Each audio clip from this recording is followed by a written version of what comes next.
Bom dia, bem-vindos e vamos começar então. A palavra é de vocês, Vitória e Camila. Boa apresentação.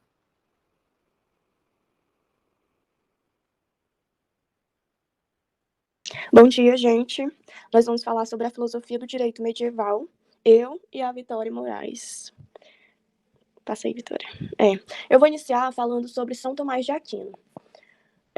No início da Idade Média, a doutrina oficial da Igreja era o pensamento de Santo Agostinho, ou seja, fontes filosóficas diferentes, elas eram ignoradas. No entanto, isso só durou até o final da Idade Média, porque nos séculos finais, o contato da Europa cristã com outras filosofias trouxe uma mudança de pensamento. No século VIII em diante, os teólogos judeus e muçulmanos se aprofundaram na obra aristotélica. Mas é importante ressaltar que só os homens que participam do governo que possuem acesso a essas obras. E os filósofos muçulmanos e judeus, ao se aprofundarem em Aristóteles, eles acham justificativas racionais para vários posicionamentos. E, além disso, eles também desenvolvem linhas de pensamento. E aí, com a proximidade árabe e judaica dos cristãos, a teologia cristã passa a enfrentar uma grande crise em relação a essa redescoberta de Aristóteles. E aí, por um tempo, a tentativa da igreja foi de perseguir e de rejeitar o aristotelismo.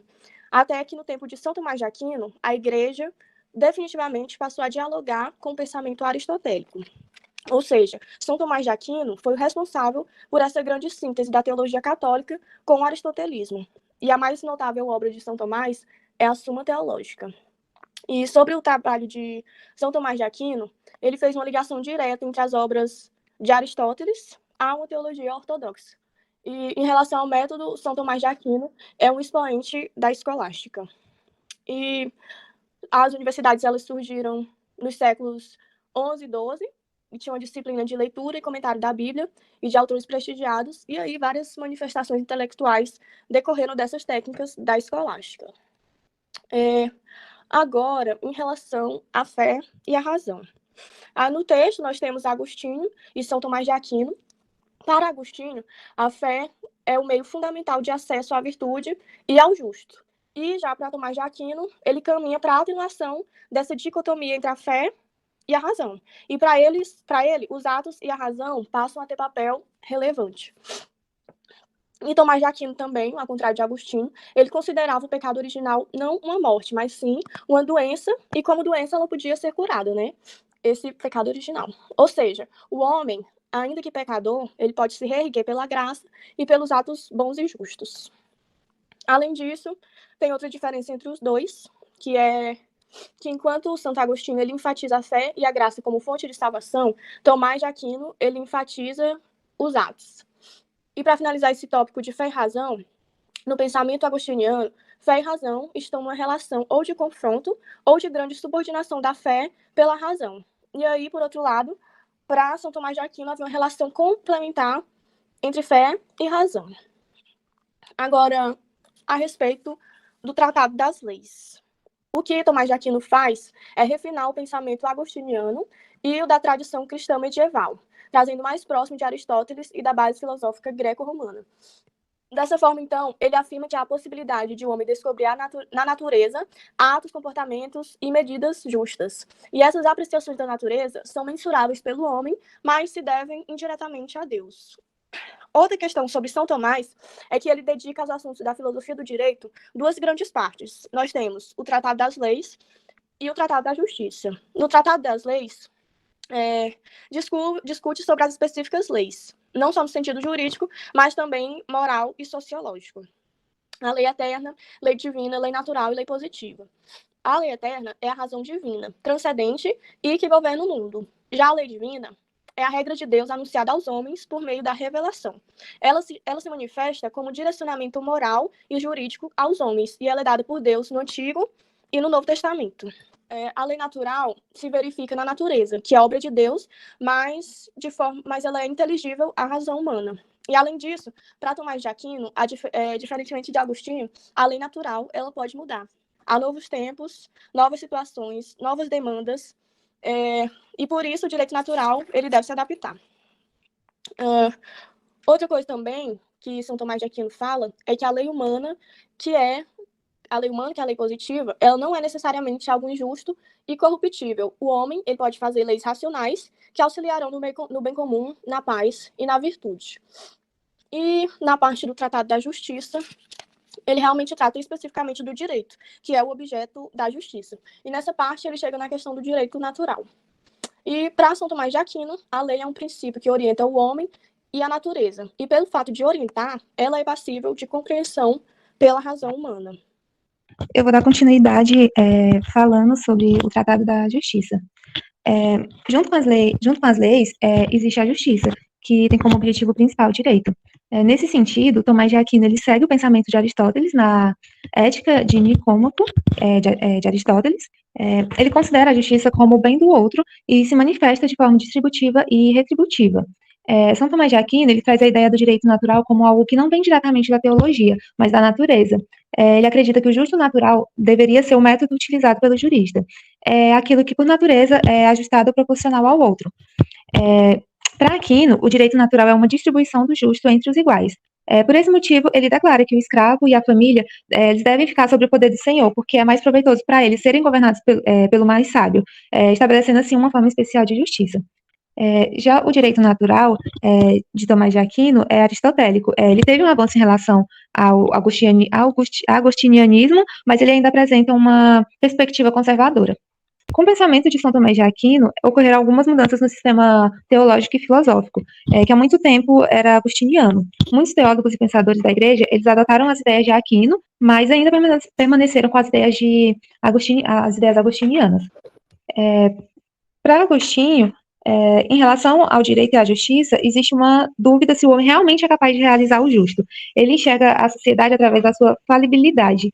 Para ele, a justiça acaba em Deus. Por outro lado, para Tomás de Aquino, pode sim existir uma ação justa na Terra. Ele considera o trabalho da justiça, ele considera o trabalho da justiça na vida social.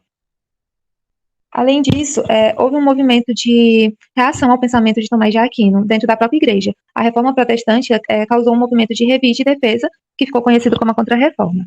Porém, antes já havia um grupo de pensadores que estavam se distanciando do pensamento tomista e aristotélico e se reaproximando das ideias agostinianas. Era o chamado nominalismo, que tinha como principal representante Guilherme de Ockham. Ele foi um inglês franciscano, descendente intelectual de uma classe que passava pelo pensador da época, Duns Scoto, e a ordem franciscana ela foi criada por São Francisco. Ela pregava a pobreza e seus membros não tinham bens materiais. Com isso, eles passaram a ter problemas jurídicos, uma vez que, seguindo o lema do fundador, os membros eles não pensavam na ideia de ter sua propriedade. A ordem apresentou dificuldades com o Vaticano, porque com o aumento da riqueza, depois da morte de São Francisco, eles chegaram na decisão de dar aos franciscanos só os bens necessários, e a propriedade ficaria por conta da igreja, controlada, tipo, os papas ficariam responsáveis. Mas o Papa João XII, eu acho que é assim que fala, ele revogou o contrato entre a igreja e os franciscanos, fazendo com que eles abrissem mão do voto de pobreza, para que eles pudessem se tornar proprietários do que eles apenas faziam uso.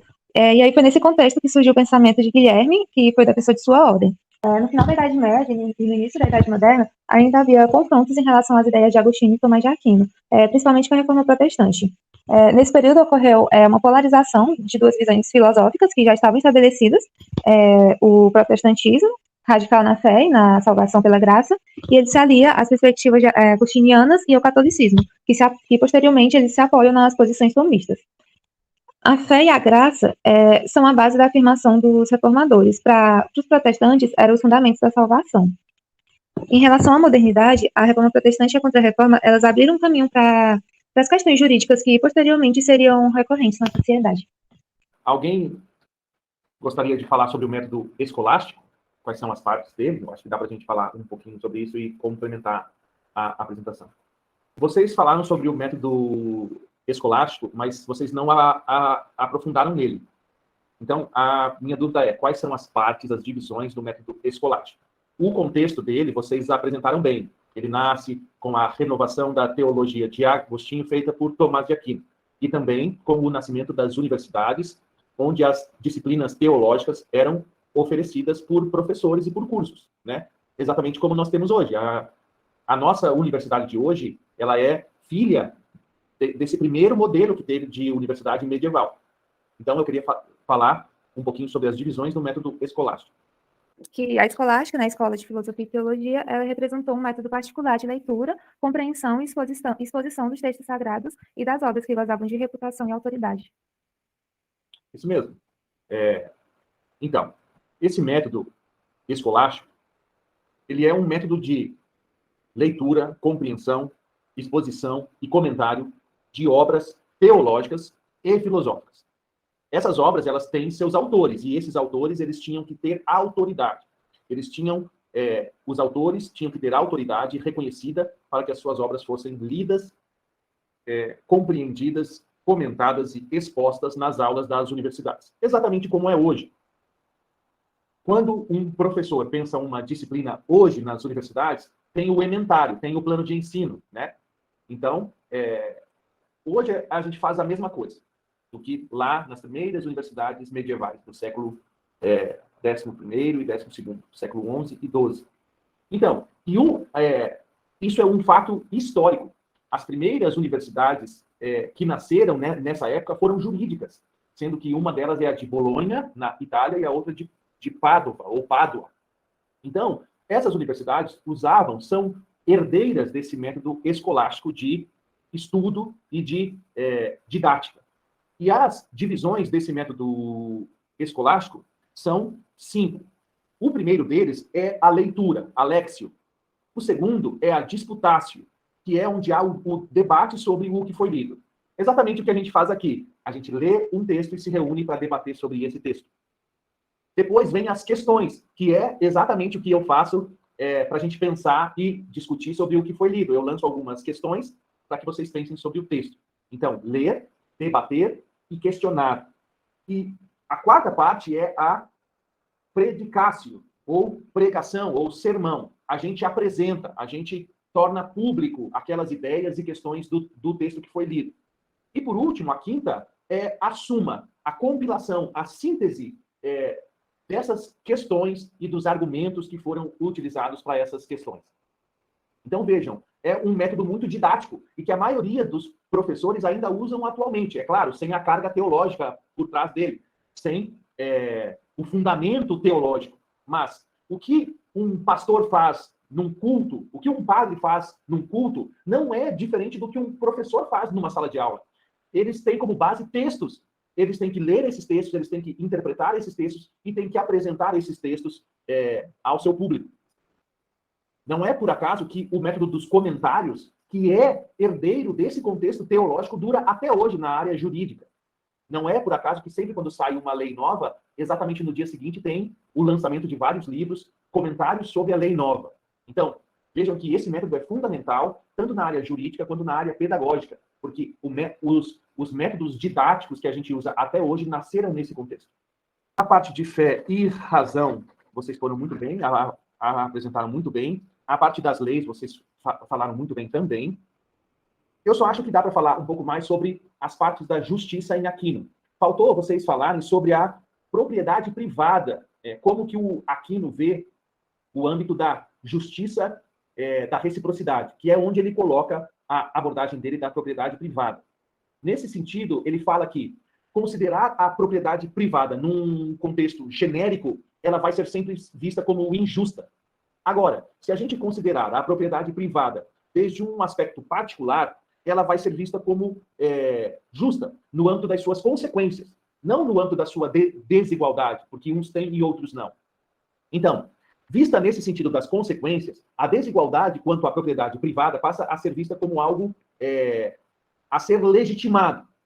Por quê? Porque aquele que cultivar, usar de um modo conveniente a sua propriedade privada, passa a ser legítimo proprietário daquela propriedade. Então, essa distinção muito sutil entre a propriedade privada, vista desde um ponto de vista absoluto, e de um ponto de vista particular, é muito importante em Aquino para legitimar, para fundamentar a desigualdade quanto à propriedade privada. Mas veja bem, ele legitima a propriedade privada, mas ainda vê como injusta a usura quanto à propriedade privada. Então, você ter e cultivar a propriedade privada é legítimo. Agora, você ter, para tirar daí juros e lucro, aí seria visto como algo injusto perante a teologia. Então, uma coisa é a propriedade privada, você usar e cultivar, outra coisa é a usura, que era condenada por Tomás de Aquino. De certo modo, ele é um continuador daquelas abordagens de justiça que a gente viu lá nos encontros anteriores quanto a Aristóteles. Eles falaram muito bem do nominalismo, da reação ao protestantismo, à contra-reforma, e dando continuidade a esse contexto de crise, de grande divisão na cristandade, continuidade desse movimento da reforma e da contra-reforma, o renascimento. E, consequentemente, o início da modernidade com o iluminismo, o romantismo e outros movimentos. Então, vejam que há uma continuidade nessa transformação. Filosofia antiga, filosofia medieval, e na transição do medievo para a modernidade, vem a divisão da reforma e da contra-reforma, feita pelo nominalismo, pelo protestantismo, e em seguida, já no alvorecer da modernidade, vem o renascimento e o iluminismo e o romantismo. Então, essa sequência cronológica da linha do tempo é fundamental para que vocês entendam os pensamentos de cada pensador e de cada filósofo. Entre eles, o Guilherme de Ockham, que é partidário do nominalismo. Teve uma parte que vocês falaram do Ockham, que é a relação que ele expôs na obra dele, 8 questões sobre o poder do Papa, que é a relação entre o poder temporal e o poder espiritual. Guilherme de Ockham é partidário do poder terreno, em contraposição ao poder do Papa. Então, isso é importante que vocês entendam, que ele já era contra o Papa naquela questão de fazer pressão aos franciscanos para que eles abdiquem da sua recusa quanto à propriedade privada da riqueza. Então, não bastasse isso já, Guilherme de Ockham é contra também a competência, a jurisdição eclesiástica no âmbito terreno. Então, ele é muito nítida essa divisão, que já é uma antecipação da modernidade, do contratualismo moderno, essa contraposição entre as jurisdições eclesiásticas do Papa e de Deus e a jurisdição temporal do imperador e civil dos homens. Então, isso já é uma antecipação da briga que nós vamos ter no contratualismo moderno. Ela perguntou o seguinte: professor, quanto à questão de Aquino sobre a fé e a razão, aparece a ideia de racionalidade da justiça. Poderia explicar mais sobre isso? Nessa parte da racionalidade da justiça, eu vi ela bem aqui no último parágrafo, parece, que fala assim: no pensamento agostiniano, fé e razão estão numa relação ou de confronto ou de grande subordinação da segunda à primeira. Para Tomás, por outro lado, vislumbra-se já, a partir da relação complementar entre fé e razão, o espaço a uma racionalidade da justiça na própria ação dos homens para com os demais. Vocês lembram do paulinismo político? E que Agostinho, de certo modo, reproduziu isso? Por que eu falo isso? Porque Agostinho e Paulo têm uma visão muito comum quanto à autoridade, ao poder divino, de Deus. Então, tanto Agostinho e Paulo têm uma visão de que Deus é o Todo-Poderoso e que não resta nada ao homem a não ser ter fé na graça divina. Então, tanto para Agostinho quanto para Paulo, Deus é superior ao homem, em todos os sentidos, de razão, de poder, de ação, de julgamento e etc. Então, só resta ao homem, se Deus é superior ao homem, só resta ao homem obediência e submissão a Deus. Por isso que a fé prevalece sobre a razão. Deus é superior ao homem, então só me resta ter fé nele e ponto final. Em Aquino, e isso de Paulo e de Agostinho vai ser fundamental para os protestantes. Ok. Agora vamos a Aquino. Para Aquino, Deus não é mais superior ao homem. Eles são complementares, eles estão lado a lado. Por isso que tem uma lei eterna, uma lei divina, uma lei natural e uma lei humana. Lembrem que em Agostinho só tinha a lei divina a cidade de Deus e a cidade dos homens, e que a cidade de Deus era superior à cidade dos homens. Em Aquino, há uma complementação disso, no sentido de que o homem, a partir da lei natural e a partir da razão e a partir da legislação, o homem pode participar da lei divina e da lei eterna. Então há uma... Não é Deus a partir da graça e o homem a partir da fé que haverá a salvação. Não. O homem, a partir da sua razão, a partir da sua ação, pode acessar a justiça, pode fazer atos bons, pode criar leis que visem o bem comum. Então, não há uma subordinação de Deus perante os homens, mas há sim uma complementação entre eles. Não somente a submissão dos homens perante Deus, não só a fé perante a graça de Deus, mas os homens, a partir da sua razão, a partir da sua ação, podem se salvar também, podem ter acesso e conhecer os desígnios divinos. Por isso que o Mascaro chega à seguinte conclusão: a teologia em Tomás de Aquino se abre às ações humanas. Há um espaço para a racionalidade humana, para a ação humana e para a justiça humana. Nesse sentido, Aquino acaba abrindo um pouco a teologia, sendo um avanço no sentido da teologia de Agostinho. Mas, ao mesmo tempo, Mascaro fala que é uma abertura parcial, porque, mesmo assim, a teologia é superior à filosofia, no contexto medieval. Por isso, Tomás de Aquino ainda tem uma visão conservadora. Então, Aquino, mesmo sendo um avanço quanto à teologia de Agostinho, ainda apresenta uma visão conservadora. Mesmo abrindo espaço à racionalidade, à ação e à justiça humanas, Aquino ainda tem uma visão conservadora.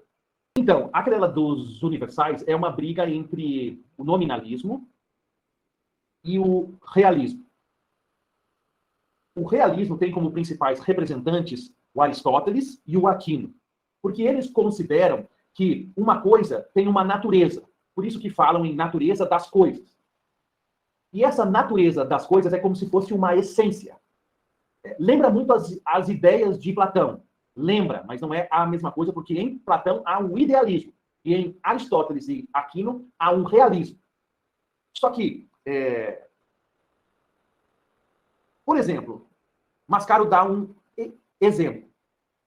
Vamos considerar um ser humano. Para Aristóteles e para Aquino, esse ser humano tem uma natureza, que é a filiação de pai e mãe. E essa filiação, por sua vez, tem uma universalidade dos filhos. Então, do indivíduo, a gente vai para a filiação, e da filiação a gente vai para a universalidade.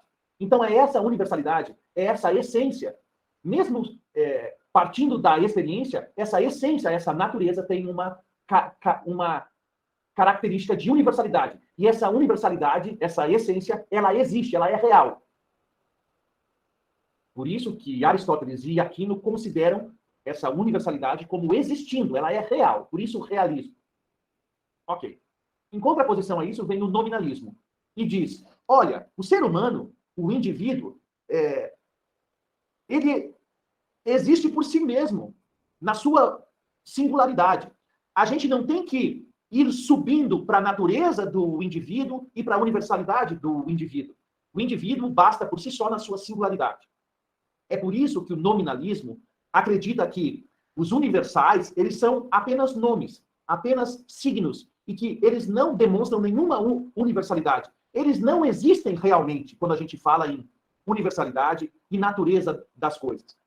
Então, veja, enquanto Aristóteles e Aquino sobem até a universalidade das coisas, o nominalismo fica nas próprias coisas. E é por isso que eles dizem que os nomes, os signos que seriam reais, que dariam, que representariam a universalidade, eles não existem realmente, eles são apenas nomes e signos. Por isso que a gente chega até a navalha de Ockham, porque ele corta essas naturezas e essas universalidades das coisas, dizendo que a gente não tem que criar essas naturezas e essas universalidades como se elas representassem uma verdadeira essência das coisas. Não, pelo contrário. A gente tem que se restringir à própria coisa, à sua contingência, à sua singularidade, à sua individualidade. Nesse sentido, que o nominalismo é um antecipador do positivismo e do individualismo e do liberalismo da modernidade, porque eles restringem tudo à individualidade, à singularidade. E com isso, se eles não discutem mais a natureza das coisas e nem a universalidade delas, a essência delas, o fundamento delas, isso acaba de vez. É um tiro no coração do direito natural. Veja, é a morte do direito natural. Natural vem de natureza, que busca a natureza, a essência e a universalidade das coisas. Aristóteles e Aquino fazem isso, enquanto o nominalismo de Ockham, com a sua navalha, corta essa natureza, corta essa essência, corta essa universalidade, dizendo que somente existe o singular, o individual, em sua individualidade. E ponto final. Querela dos universais, querela é briga, é luta. Enquanto o realismo aristotélico, tomista, acredita na existência dos universais e que eles são reais, porque eles traduzem a natureza das coisas em sua universalidade, o nominalista, pelo contrário, acredita que não existem esses universais e que existe apenas a coisa em si, a coisa em sua individualidade, em sua singularidade, em sua contingência. De certo modo, a gente pode pensar aqui na briga entre Platão e entre Parmênides e Heráclito. Porque, enquanto Parmênides representa Aristóteles e Aquino, de que aquilo que é e aquilo que não é, como ele tinha dito, ele é o pai da lógica. Enquanto Parmênides fica do lado de Aquino e Aristóteles, o Heráclito fica do lado dos nominalistas. Porque o Heráclito diz que as coisas mudam, as coisas se transformam. A mesma coisa diz o nominalista. É claro que Heráclito acreditava na existência do mesmo, que apesar de toda a mudança, há o mesmo. Só que mesmo assim, dá para a gente fazer essas comparações. Dá para fazer as comparações também com Sócrates, Platão e Aristóteles, do lado de Aquino, contra os sofistas, que nesse caso ficariam do lado dos nominalistas.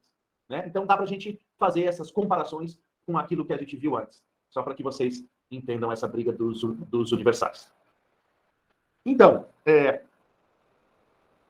na briga entre reforma e contra-reforma, de certo modo, acontece a reprodução do que a gente viu no nominalismo e no realismo. Por quê? Porque a reforma dá ênfase, o protestantismo reformista dá ênfase à fé, à graça. Nesse sentido, eles ficam do lado de Agostinho na relação entre fé e razão. E também do lado de Paulo.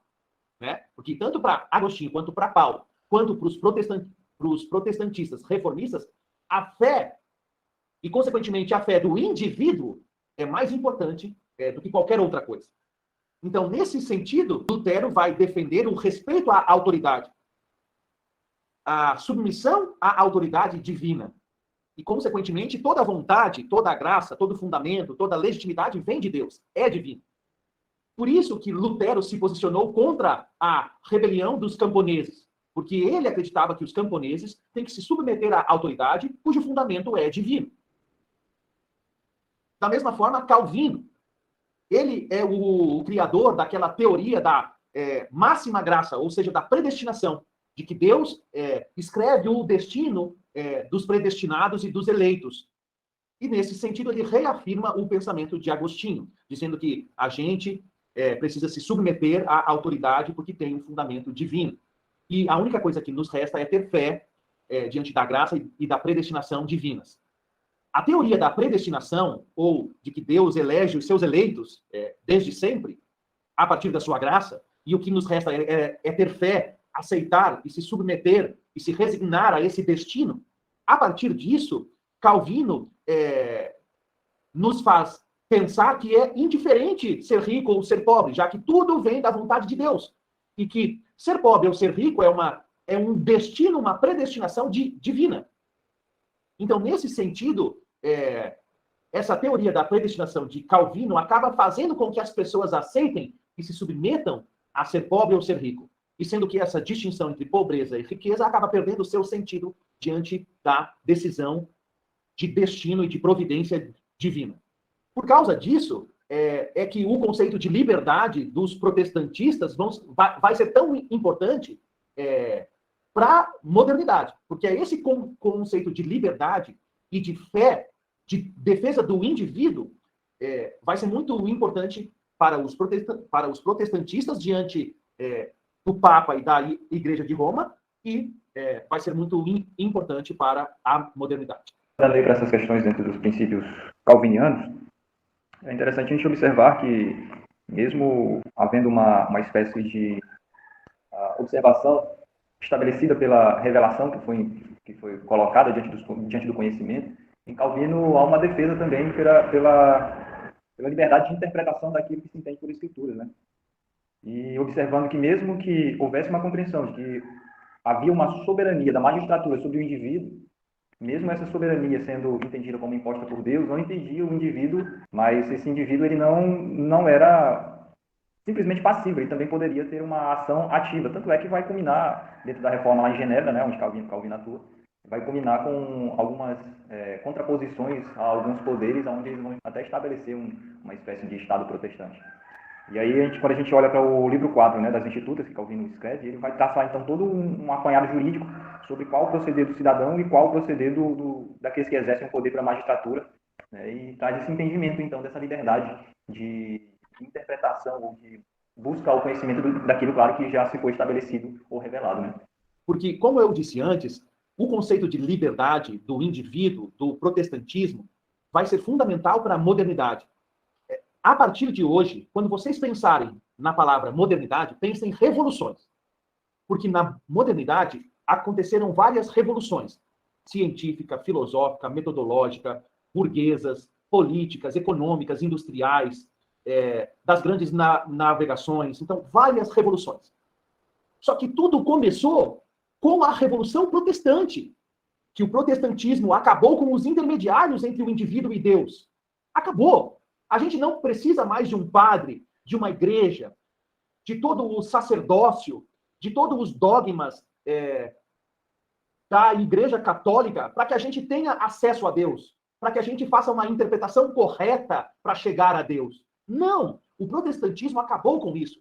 Vejam, Lutero foi o primeiro tradutor da Bíblia do grego, o hebraico, para o alemão. Ele é importantíssimo para o nascimento da linguagem alemã. E com a tradução, ele dá acesso ao povo alemão da Bíblia. Ele dá a Bíblia aos indivíduos. E diz, vocês são livres, leiam a Bíblia, interpretem a Bíblia. Esse é o seu acesso ao divino, ao sagrado. Sem a necessidade de pastores, intermediários. Você tem acesso direto a Deus pela Bíblia. Pela Bíblia, que é a revelação de Deus. Então, veja, a lei eterna é Deus. A lei divina é Deus se revelando a partir da Bíblia e a partir de Cristo. E a lei natural e a lei humana é o Espírito Santo. Então vejam que nas leis de Aquino nós temos Deus, Cristo e Espírito Santo. Pai, Filho e Espírito Santo. Então vejam, e o que Lutero, Calvino e dentre vários outros importantes protestantes, eles dão essa liberdade ao indivíduo no sentido de conhecer Deus a partir da sua revelação na Bíblia e em Cristo. Isso é fundamental para as revoluções modernas que virão. Então vejam que paradoxo isso. Ao mesmo tempo que os protestantes se revoltam contra a Igreja Católica Apostólica Romana, eles pregam a submissão do indivíduo à autoridade. Então vejam que paradoxo isso. A modernidade, obviamente, vai dar mais ênfase a essa liberdade revolucionária inaugurada pelos protestantes perante a Igreja Católica Apostólica Romana. Mas é óbvio, né? A modernidade, a partir da secularização, vai tirar esse conteúdo teológico e vai transportar esse conteúdo teológico para o âmbito civil, para o âmbito político, para o âmbito social, para o âmbito histórico. E a partir disso, várias revoluções irão nascer, principalmente Revolução Inglesa, Revolução Francesa e Revolução Americana. Vocês lembram quais são os tipos de justiça em Aristóteles? E lembrem aí. Primeiro de tudo, há a justiça universal. Lembram disso? Tá. Primeiro, justiça universal. Em contraposição à universal, há a particular. Dentro da particular, nós temos a distributiva, a corretiva e a recíproca, da reciprocidade. Lembram disso? Ok. tanto a justiça particular, distributiva, corretiva e recíproca são tipos da justiça política. Porque, como vocês lembram bem, no encontro de Aristóteles e agora no encontro de Aquino também, vocês falaram que a justiça apenas é possível entre livres e iguais. Ao contrário da justiça política, há a justiça doméstica, que se dá entre desiguais e não livres. Ok. Por que eu estou falando nisso? Na justiça universal, particular, distributiva, corretiva, recíproca, política e doméstica. Porque, a partir da Contra-Reforma, que é a reação do catolicismo à reforma protestante, a partir da Contra-Reforma, que dá ênfase à razão, à ação humana em contraposição à fé e à graça e à predestinação, portanto, dá ênfase em Aquino e Cícero e Aristóteles, a partir disso, nasce todo um debate desde o colonialismo, que é quando as grandes metrópoles europeias criam colônias na Ásia, na África e na América. A partir do colonialismo, nasce um debate teológico de se os povos originários feitos escravos na Ásia, na África e na América, se eles eram humanos, se eles tinham alma, e se a cristandade poderia matá-los, escravizá-los, tomar seus bens, suas posses, suas riquezas, seus recursos naturais. A partir dessa questão da humanidade, da alma e da propriedade dos selvagens indígenas colonos, do colonialismo, nasce esses três caras, que é Francisco Soares, Francisco de Vitória e Bartolomé de las Casas, como os pais de um outro tipo de justiça, que é a justiça internacional, a justiça do direito das gentes, do direito dos povos, do direito das nações coloniais. Então, vejam, ao lado da justiça universal, particular, distributiva, corretiva, recíproca, política e doméstica, nasce um outro tipo de justiça aí, que é a justiça internacional, a justiça que vem em defesa dos povos originários das colônias, do colonialismo. Por que isso? Porque, ao lado da justiça doméstica, que é aplicada na relação do senhor com seus escravos, com sua esposa e seu filho, nasce aí uma justiça internacional, ou colonial, digamos assim, ou decolonial, porque é contra o colonialismo, vem em defesa dos povos originários. Essa justiça internacional decolonial, ela também se dá não entre livres e iguais, mas entre desiguais e não livres, porque os indígenas eram feitos escravos e suas propriedades eram roubadas, para dizer o mínimo, pelos grandes representantes da metrópole colonial. Então, é importantíssimo que fique claro isso. A justiça doméstica e a justiça internacional ou decolonial, para a gente dar um nome aqui para ela, criada por Soares, Vitória e Las Casas, essas duas justiças, elas não são políticas, no sentido de que elas acontecem entre não livres e desiguais. E por que que eles defendiam os indígenas? Porque eles defendiam usando o direito natural. Vejam que legal isso. Usando o direito natural, afirmando que os indígenas têm direitos que são naturais, esse direito das gentes, esse direito dos povos, dizendo que era injusto, era incorreto, era criminosa a ação das grandes metrópoles nas colônias, no sentido de roubar e desapropriar esses povos originários. Para finalizar, eu queria ler uma frase aqui que me causou muito espanto, para dizer o mínimo, né? Que é uma frase de Lutero. Abre aspas. Antes de ir para a citação, eu vou contextualizar. Lutero está falando da distinção entre os bons e os maus, os inocentes e os culpados, os que defendem a ordem e os que causam tumulto, e os que obedecem e os que agem em desobediência, causando revoltas. Então, nessa divisão do povo entre o povo bom e o povo mau, o povo da ordem e o povo da desordem, Lutero coloca os oficiais de justiça, os carrascos, os juízes, os advogados. dizendo que eles agem em nome de Deus para defender os bons contra os maus. É nesse contexto que aparece essa frase que eu vou falar aqui agora de Lutero. Abre aspas. Quem primeiro o puder e quiser estrangular, vejam bem, quem primeiro o puder e quiser estrangular os maus, os culpados, os tumultuosos, os revoltosos, age bem e corretamente. Pois sobre um rebelde notório, qualquer pessoa é ambas as coisas, juiz e executor. Essa frase está em contra as hordas salteadoras e assassinas dos camponeses. Então vejam que essa frase abre a possibilidade de que qualquer pessoa haja corretamente e age bem no sentido de matar os maus, que seriam os camponeses revoltosos e desobedientes. Essa frase, quando eu li, me fez lembrar muito bem a categoria de homo sacer, de Agamben.